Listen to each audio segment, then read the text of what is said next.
जब किसी का सही मार्ग तय होने लगता है तो दो बातें उसको गिराती हैं, भय या प्रलोभन।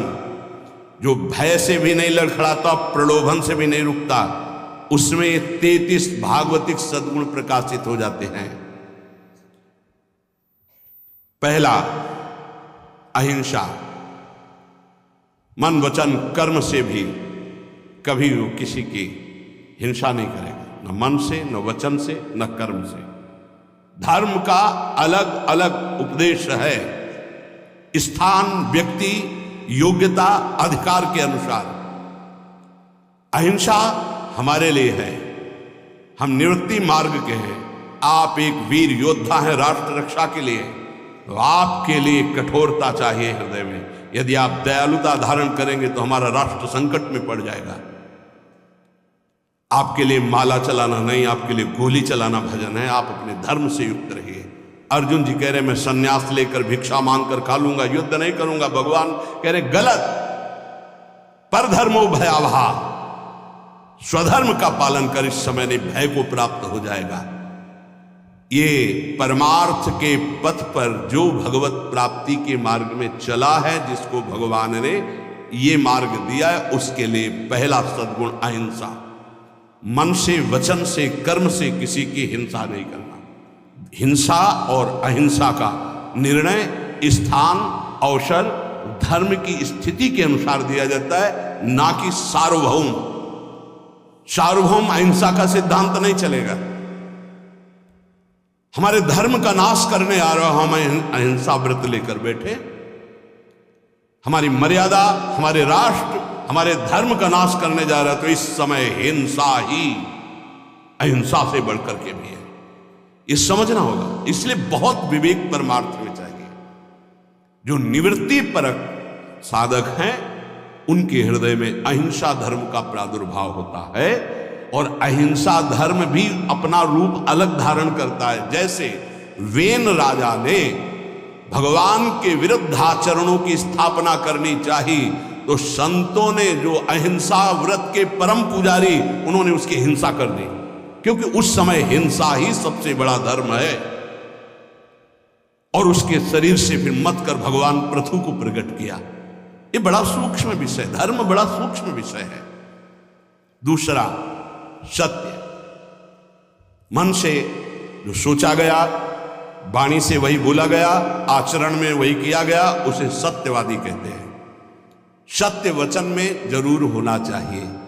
तीसरा, आस्तेय, चोरी ना करना, कभी भी किसी की चोरी ना करना, ये भगवान के भक्त में आ जाता है। चौथा, ब्रह्मचर्य। अगर गृहस्थ है तो संयम के अनुसार ब्रह्मचर्य, एक नियत समय के अनुसार ब्रह्मचर्य। विरक्त है तो आजीवन अखंड ब्रह्मचर्य, ये लक्षण प्रकट हो जाता है। पांचवा, अपैशुन, कभी किसी की चुगली ना करना। ये साधक ध्यान दे, कभी किसी की चुगली ना करना। कैसे? तुम सुना, उसने ऐसा ऐसा ऐसा आग लगा दी, फिर उसकी बात तुम्हें सुना, जिसकी बात थी वो तो ऐसा कह रहा है, दोनों भिड़ा दिया, मुस्कुरा के चल दिया। तो तुमको ऐसी जगह भिड़ाया जाएगा जहां मुस्कुरा ही नहीं पाओगे, क्योंकि वो देख रहा है, तीसरा कोई देख रहा है, वो ऐसी जगह भिड़ाएगा कि तुम्हारी महीनों की मुस्कुराहट गायब हो जाएगी। होश में नहीं, किसी की भी चर्चा नहीं करनी।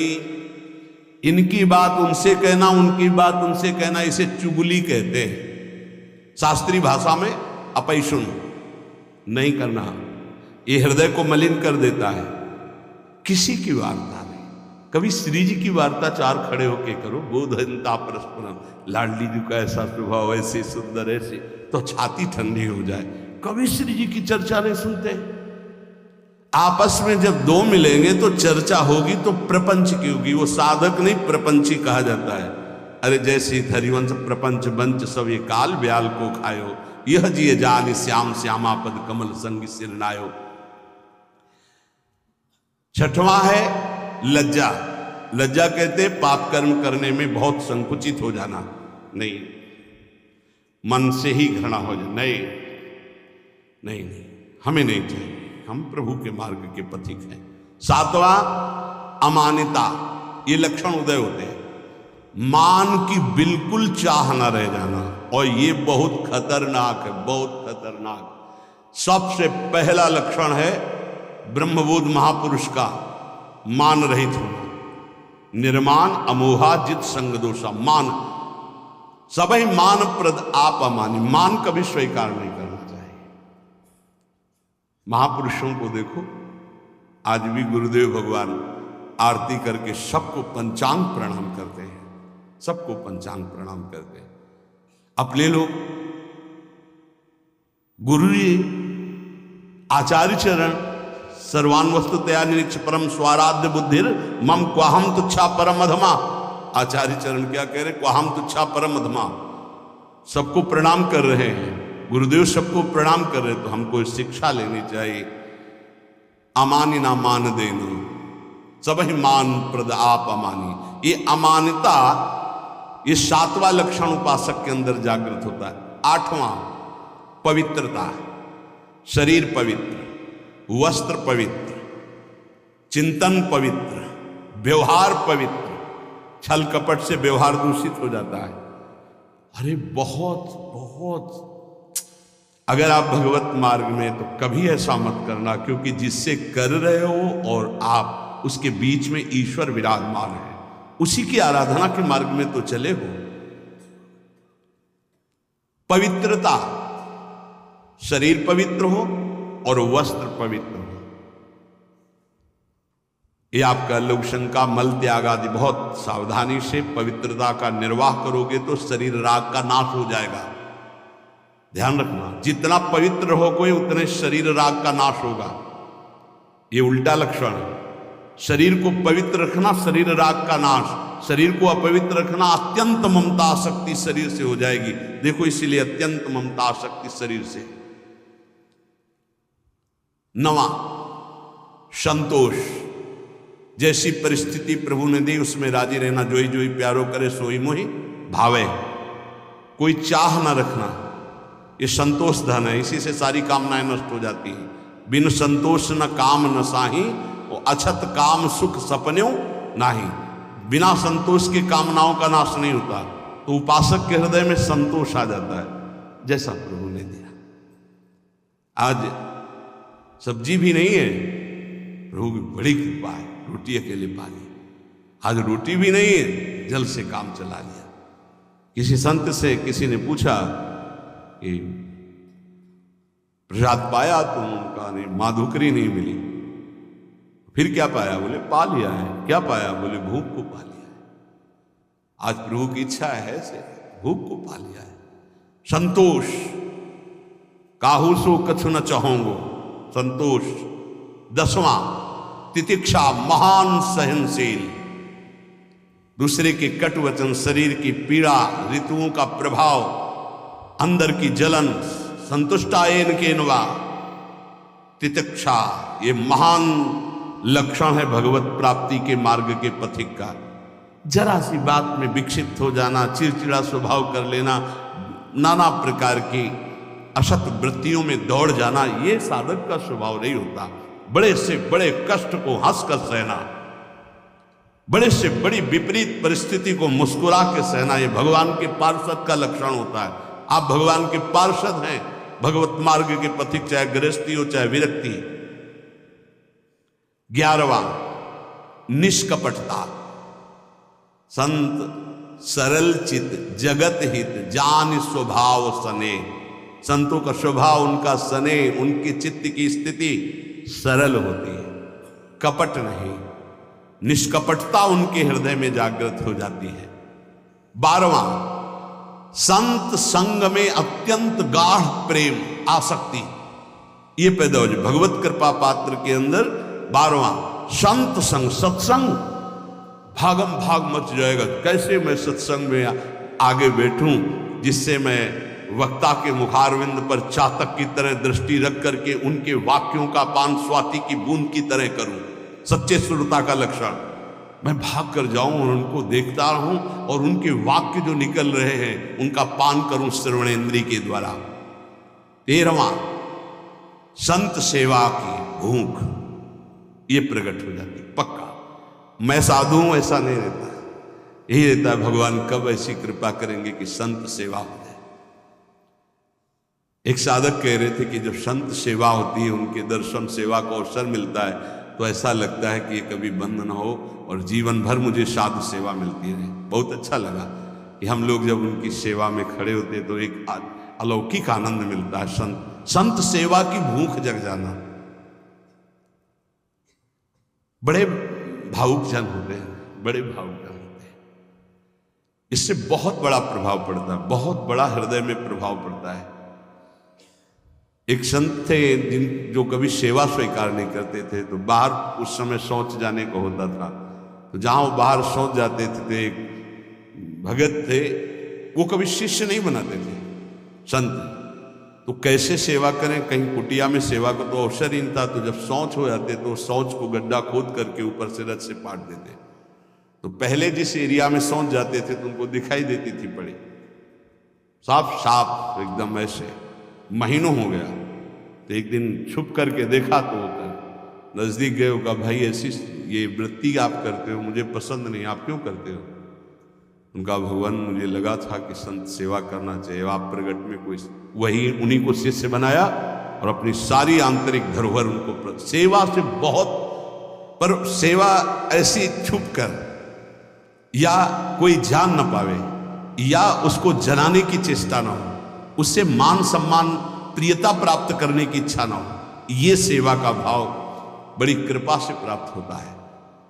संदीपनी जी अपने गुरु जी की सेवा के प्रताप से ही जगत गुरु भगवान श्री कृष्ण के गुरु बनने का पद प्राप्त किया। सेवा में बड़ी सामर्थ्य है। स्वयं रघुनाथ जी गुरु सेवा संत सेवा के इतने इच्छुक कि विश्वामित्र जी की आज्ञा में रहे, उनके साथ साथ रहे, उनके चरण दबाए, उनके जिनकी आज्ञा का पालन समस्त वैदिक ब्रह्म ऋषि सिद्धांत पूर्वक करते हैं, वो प्रभु आज्ञा पालन कर रहे हैं। विश्वामित्र जी की हर कदम पर आज्ञा लेकर जा रहे हैं। 14वां तप। तप कहते हैं मन में आए हुए विकारों को सह जाना, उसके अनुसार भोग क्रिया न करना, वो जो ताप होता है उसे सह जाना तप कहते हैं।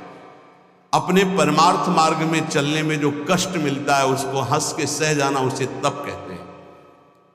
जैसे किसी को भी नींद ना आती हो तो इस समय आराम से आ जाएगी घर में आराम से, लेकिन आप नींद का त्याग करके तो प्रणाम करते हैं। कहते हैं कलयुग चल रहा है, प्रणाम करते हैं। 10-10, 20-20 हजार लोग मार्ग में, अगर हम वहां से 2:15 बजे निकलते हैं तो वो कै बजे से लगे होंगे, कै बजे खड़े रहे होंगे, कहां से आए होंगे, और किसी के चेहरे में कोई निराशा नहीं, नाचते हुए उत्साहित होते। मुझे तो सतयुग दिखाई दे रहा है, सब राधा राधा राधा राधा राधा। कहाँ उनकी नींद है, कहाँ उनकी सुविधाएं? छोटे छोटे गोद में बच्चे लिए धक्का खाते हुए खड़े हुए हैं। बलियारी उनको प्रणाम है, क्या देखने के लिए खड़े हैं? क्या मिल जाता है उनको? ना एक चाय मिलती, ना एक लड्डू मिलता है, ना उनको ऐसे भी तो नहीं होता कि, और ऐसे है भी क्या? आया क्या कुछ तुम्हारे पास? ऐसे कुछ आया क्या? कुछ नहीं, कुछ नहीं। नहीं तो हम कर तो रहे नहीं, लोग जैसे नहीं। अगर कुछ आया हो तो बताओ, कुछ नहीं आया। राधा राधा राधा आया, बोलो या ना बोलो, राधा राधा राधा कान में आया, श्रवण में सुना, तुम्हारा मंगल हो गया। कैसे भगवान की कृपा पात्र जन हैं। अपने तो संत नहीं है, संतों की चरण धूलि के आश्रित हैं। वो केवल संत दर्शन मात्र के लिए दूर दूर से गाड़ियों से आकर के रोड में खड़े। आप सच्ची मानिए, जब दृश्य देखिए वहां पार्क उधर से जब मुड़ते हैं तो दोना पत्तल कीचड़, जहां कूड़ा है वहां वो खड़े हैं। तो उनके चरणों में मन प्रणाम करता है कि उनको ये नहीं कि मैं कीचड़ में घुसा खड़ा हूं या ये अशुद्ध दोने पत्तल उनके ऊपर खड़ा हूं, बस कहीं से भी दर्शन हो जाए मैं खड़ा हूं। प्रणाम है। तप, अपने धर्म के पालन में जो कष्ट मिलता है उसको सहना।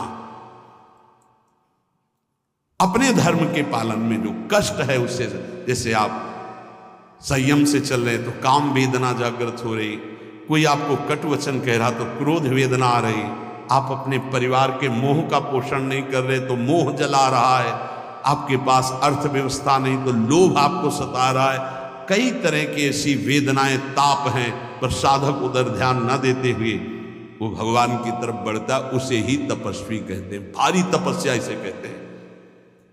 15वां स्वाध्याय, अपनी वाणी जी का गायन और शास्त्र सिद्धांतों का स्वाध्याय। ये अगर आप नहीं भी करते हैं तो सुनने को मिल रहा है आप सबको, स्वाध्याय करने की रुचि बढ़ जाती है। देखो, जिनका हृदय अपवित्र है, जब वाणी जी होगी यहां बैठेंगे नहीं, यहां नहीं बैठेंगे, आपको बाहर मिलेंगे, क्योंकि मन बर्दाश्त नहीं कर पा रहा वाणी जी के श्रवण में। और जिनका मन निर्मल है, शांत वाणी जी में दृष्टि, उधर गायन हो रहा, कान में पड़ रही, अहो भाग्य, बैठे रहो, ये बंद करो, जो उद्दंडता है मन की बंद करो। सम दम, सम इंद्रियों को बहिर्मुख होने से बचाओ और अंतर्मुख रखो। दम मन का निग्रह करो, मन जो भोगों की तरफ जा रहा उसे प्रभु की तरफ लगाओ, बार बार हटाकर भोगों से प्रभु की तरफ लगाना मनोनिग्रह, और इंद्रियों को विषयों से हटा करके बार बार प्रभु की तरफ लगाना इंद्रिय निग्रह। शम दम, दान विनय, ये 17वां दान। अगर आपके पास 100 रुपये हैं, किसी को बीमार देख रहे हो, कष्ट में देख रहे हो, या साधु सेवा या गौ सेवा जो हमारे धर्म के स्तंभ हैं, अगर 1 रुपये भी दे देते हो धर्म की कमाई का तो बहुत बड़ा उदार है। बेईमानी करके आप 1 लाख देते हो, उसका कोई महत्व नहीं, क्योंकि वो बेईमानी करने जिसके पास जाएगा उसकी बुद्धि को भ्रष्ट करेगा। धर्म के द्वारा कमाया हुआ यदि 1 रोटी भी दे देते हो तो वो दान माना जाता है। और अगर कहीं ये मान कर दे देते हो कि आपकी वस्तु आपको समर्पित, तो सेवा बन जाती है। विनय, आपका व्यवहार विनय पूर्वक होना चाहिए। सबहि मान प्रद आप अमानी, विनय इसी में आएगा। हंसी बोले बहुमान दे, तरुषम सहनशीलता होए, परम उदार कहे सब कोई, सोच न मन कबहू करे। कब? जब वृत्ति भगवदाकार हो जाए तब। नहीं, पहले प्रवचन में कहा है कि नारियल जैसा स्वभाव होना चाहिए, ऊपर से जटिल और कठोर और अंदर से मृदु।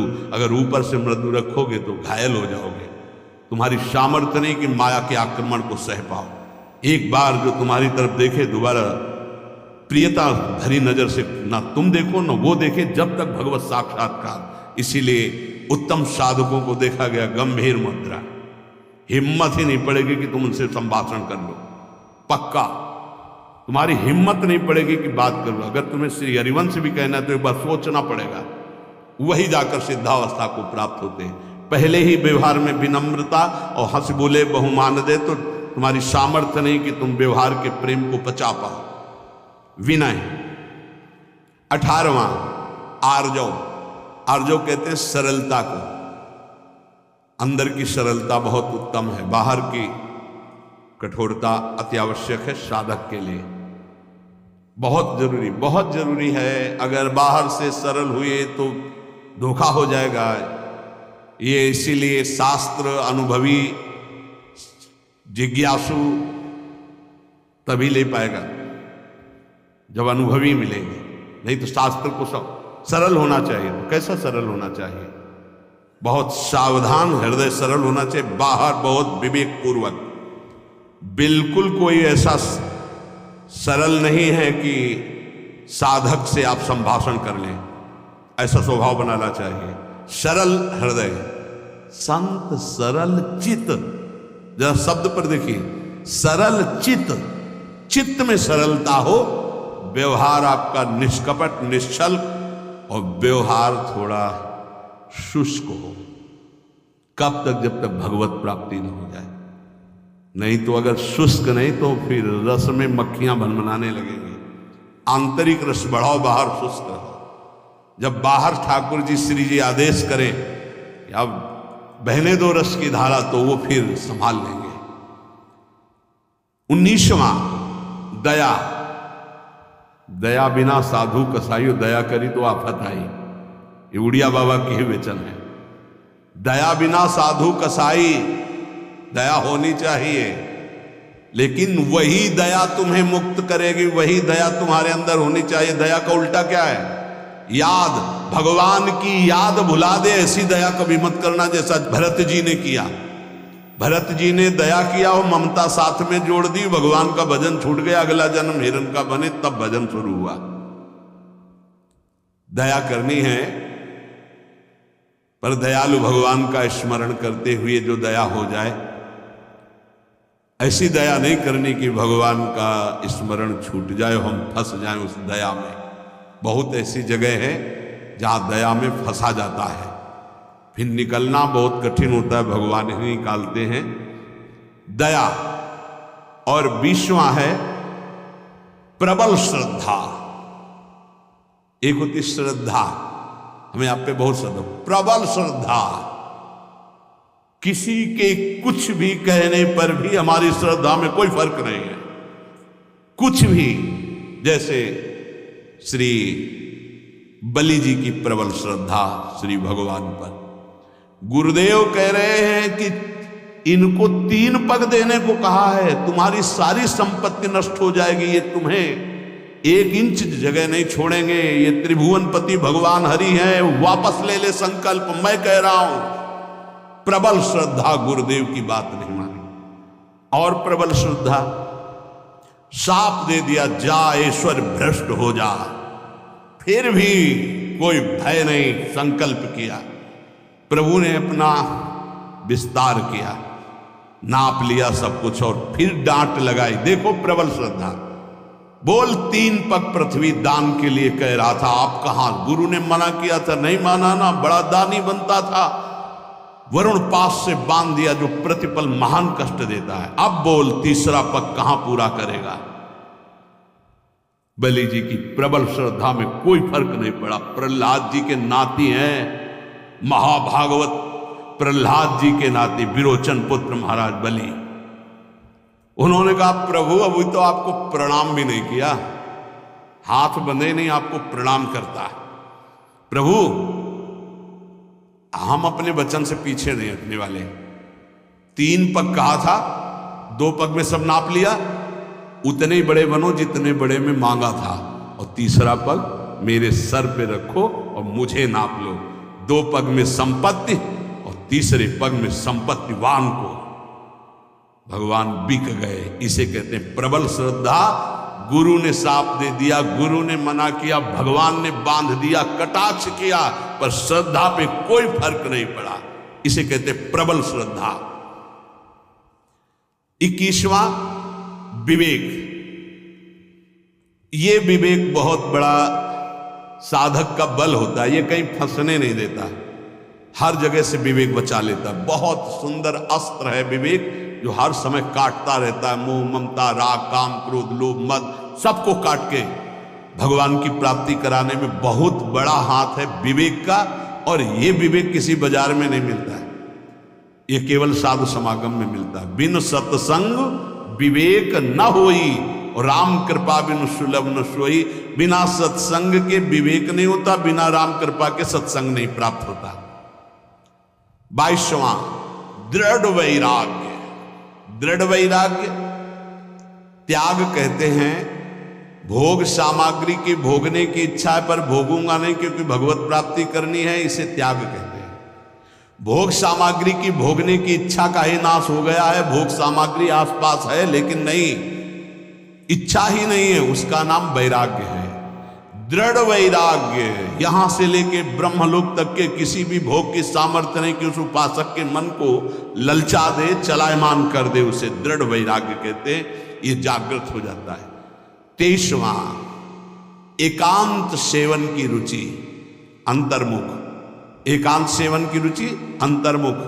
बाहर के लिए कमरे की बात नहीं है, यहां कमरे में भी बैठकर आप एकांत नहीं रहेंगे यदि अंतर्मुख नहीं है। विषय चिंतन कर रहे हैं तो आप बाहर ही हैं, एकांत नहीं। एकांत अपने इष्ट के चिंतन में निरंतर लगे रहना।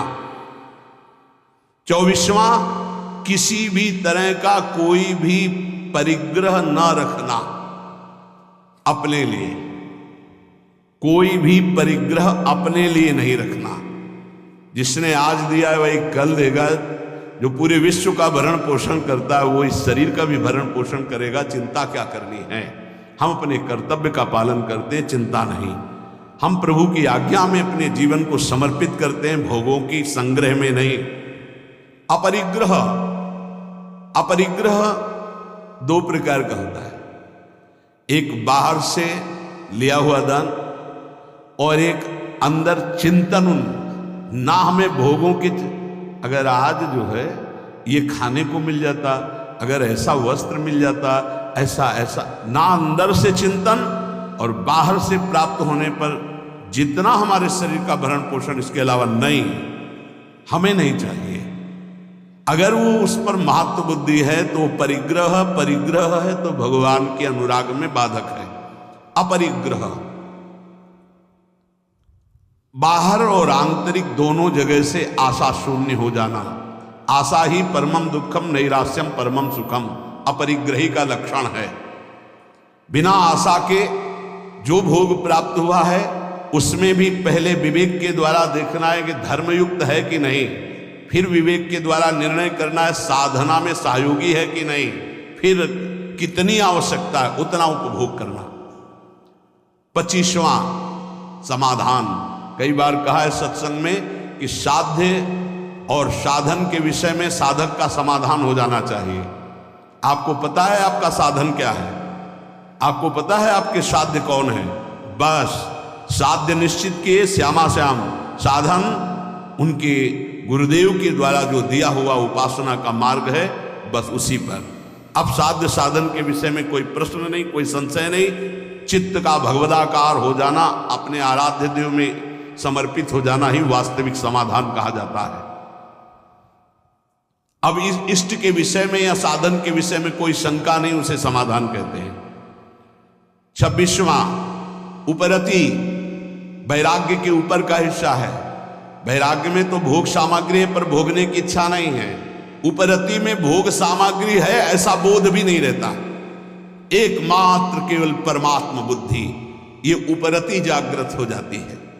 27वां भगवत तेज, जिससे सब भयभीत रहते हैं, उसे भगवत तेज कहते हैं। कोई भी त्रुटि गलती करोगे, कोई भी धर्म विरुद्ध आचरण करोगे, तुम्हारा मन सामने आने के लिए नहीं कह पाएगा। तुम कटोगे, सामने नहीं आओगे। तुम्हारा अगर ज्यादा अपराध बन गया तो निंदा करने लगोगे, द्वेष करने लगोगे गुरुजनों से, क्योंकि तुम्हारे नाश का कारण बनेगा। भागवतिक तेज, जैसे श्री कपिल जी महाराज से सागर के जो 60,000 पुत्र थे, वहां आश्रम में घोड़ा बंधा हुआ था, उनको तो पता ही नहीं था, ध्यान में थे, किसी ने बांध दिया। उनको लगा कि इन्होंने तो उपद्रव मचा दिया, तो केवल देखा था, सोचा नहीं था। इतने में सब के सब भस्म हो गए। इसे भगवत तेज कहते हैं। दूसरा भगवत तेज का स्वरूप, घोर विषयी पामर नीच आचरण करने वाले की चित्त वृत्ति का परिवर्तन करके परमार्थ पे खड़ा कर देना, भगवत मार्ग में चला देना, इसको भागवतिक तेज कहते हैं। ये तेज महापुरुषों में अपराधियों के अपराध को रोक देना, मलिन वृत्ति को उठाकर भगवदाकार कर देना, ये जो तेज है ये भक्त में जागृत होता है, संतों में जागृत होता है। इसी से जगत मंगल होता है, इसी तेज से। जैसे किसी एक वैज्ञानिक ने कल, डॉक्टर कैंसर के और विज्ञान संपन्न थे, उन्होंने कहा मेरा विज्ञान आपकी इस प्रवचन में एक बात जो आई उसको स्वीकार नहीं करता कि किसी संत ने थूक दिया तो कैंसर ठीक हो गया। मैं उसका बहुत बड़ा मर्मज्ञ हूँ कैंसर का।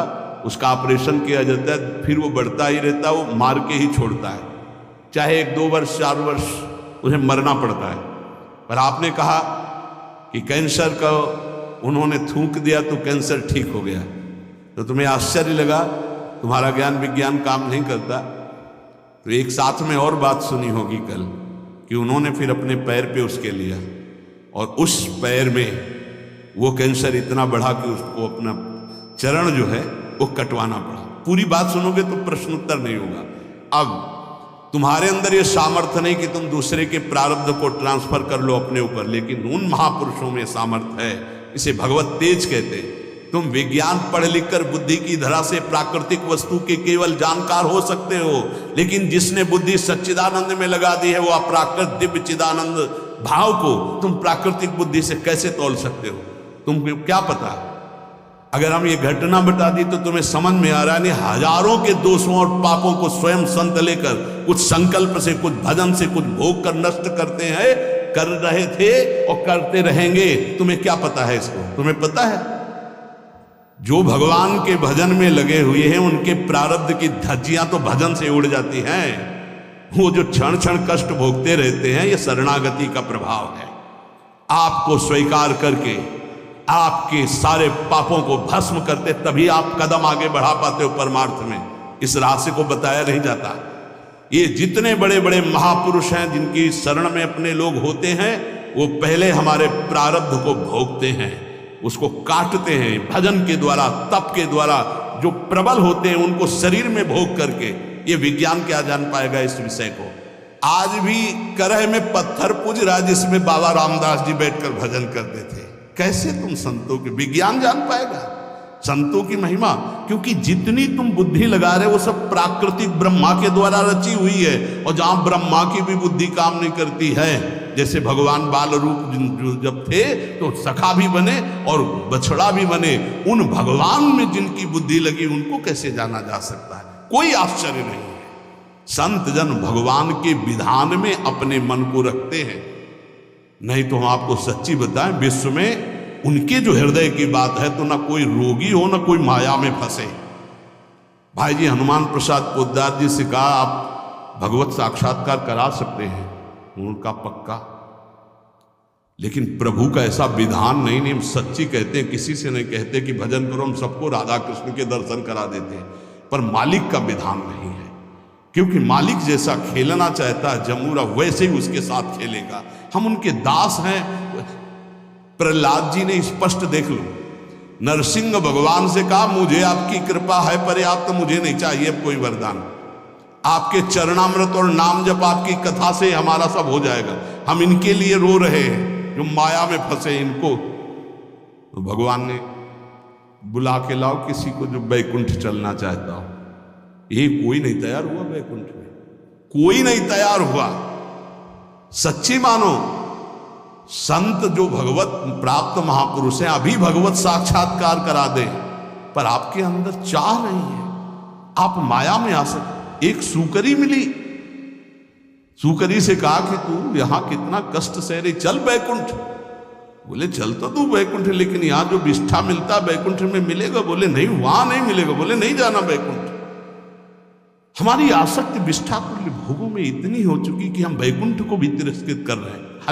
देख लो, ये जीवन भगवान की प्राप्ति के लिए मिला है। संतों की सामर्थ्य में संशय नहीं है, हम उनके सामर्थ्य का सदुपयोग करना नहीं जानते। अगर करुणा में संतों की आज्ञा पे केवल चल दो तो परम पद प्राप्त हो जाए, प्रिया प्रीतम प्राप्त हो जाए, ये उनमें तेज जागृत होता है। 28वां क्षमा, बड़े से बड़े अपराधी को क्षमा कर देना, ये संत स्वभाव में। 29वां महान धैर्यशाली। 30वां अद्रोह, किसी से कभी भी कहीं भी दुश्मनी नहीं उनकी होती, कहीं भी द्रोह नहीं होता। बड़े बड़े संतों से द्रोह की लीलाएं इस जगत ने की है। वो अपने आप को कष्ट लेकर के सह गए, लेकिन किसी को कष्ट नहीं दिया।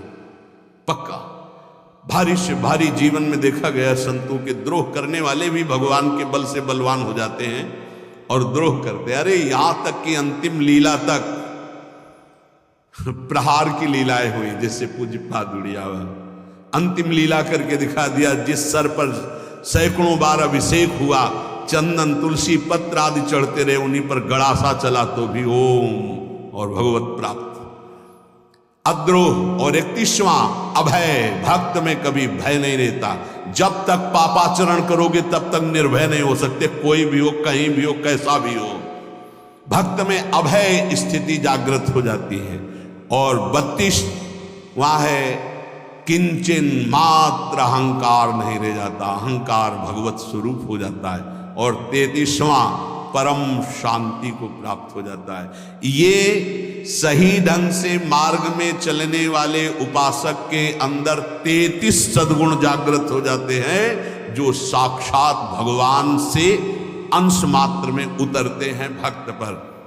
अहिंसा, सत्य, अस्तेय, ब्रह्मचर्य, अपैशुन, लज्जा, अमानिता, शौच, संतोष, तितिक्षा, निष्कपटता, सत्संग, साधु प्रेम, साधु सेवा और तपस्या, स्वाध्याय, सम, दम, विनय, आर्जव, दया, श्रद्धा, विवेक, वैराग्य, एकांत सेवन, अपरिग्रह, समाधान, उपरति, तेज, क्षमा, धैर्य, अद्रोह, अभय, निरहंकारता और शांति, ये सद्गुण जो भगवान में विराजते हैं वो अंश रूप से भक्त में आ जाते हैं।